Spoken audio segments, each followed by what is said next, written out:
इसका पानी नलके से, ट्यूबवेल से ज़्यादा मीठा था और ज़्यादा ठंडा होता था। ये हमारे बुज़ुर्गों के वक्त के कुएं बने हुए हैं जी। इनसे हमारी फसलात सैराब होती थी। इसमें 100-125 जो लोटे हैं वो बांधे हुए हैं, 100-125 लोटे पानी लेकर आते हैं। ये सिस्टम पंप से और मोटर से हमारे लिए अच्छा है। जब से वो पानी आ गया तो ये कुएं थे, इनका रिवाज जो है ख़त्म हो गया।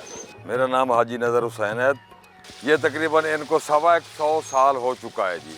जो पहले ये चलते थे, इन पे बैल जोते जाते थे और एक बैल का वक्त जो था वो 3 घंटे दिया जाता था।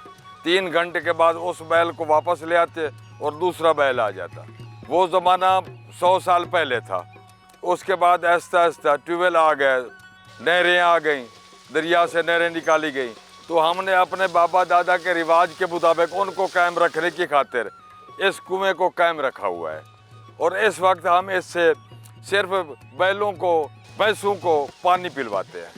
हर कुएं पे मेरा तकरीबन 21 मुरब्बे रकबा है जी। हर कुएं पे ट्यूबवेल लगा हुआ है जी। वो तकरीबन 10-15 ट्यूबवेल लगे हुए हैं हमारे रकबे पे जी। वो उसको सराब करते हैं। इसके एक सिरे पे मस्जिद बनी हुई होती थी, एक सिरे पे छोटा सा गड्ढा बना हुआ था, उसमें वो बुजुर्ग आग जलाते थे और इसको सारी रात चलाते थे। वो तो इन चीज़ों को देख के हैरान हो जाते हैं, ये कैसे बना हुआ है, ये कैसे बनाया गया। उनको फिर समझाया जाता है। ये पहले इसका गड्ढा खोदा जाता था कुएं का, वो लकड़ी का बनाया हुआ बनाते थे, जिसको तिलवांग कहते थे। जब वो तिलवांग बनता था तो लोग उसकी ज़ियारत करने आते थे, क्योंकि उसने फिर इस ऊपर नहीं आना। उसके ऊपर ये ईंटों के वार दिए जाते थे।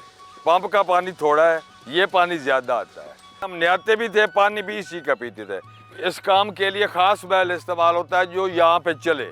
उसको पहले उसकी सिखलाई की जाती है, उसके बाद वो यहाँ पे चलता है। आम बैल यहाँ पे नहीं चलता। पुराने ज़माने में एक बैल को 3 घंटे दिए जाते थे। जब उसके 3 घंटे पूरे होते थे, वो अपनी ज़बान से बोलता था, तो फिर उसको चेंज कर लिया जाता था, दूसरा बैल आ जाता था। इसको आंख बंद करने की वजह यह है कि इसकी सिखलाई आंख बंद करने से हुई है। इसके ऊपर जो चढ़ाया जाता है वो चमड़े का एक बना हुआ था, जिसका नाम पंजाबी ज़बान में खोपा कहते हैं, वो चढ़ाया जाता था। इससे लोग, जो गरीब लोग हैं, मुस्तफ़ीद होते थे। उनकी बेटियां, उनकी बीवियां यहाँ पे कपड़े धोती थी और उनकी ज़िम्मेदार हिफाजत भी करते थे।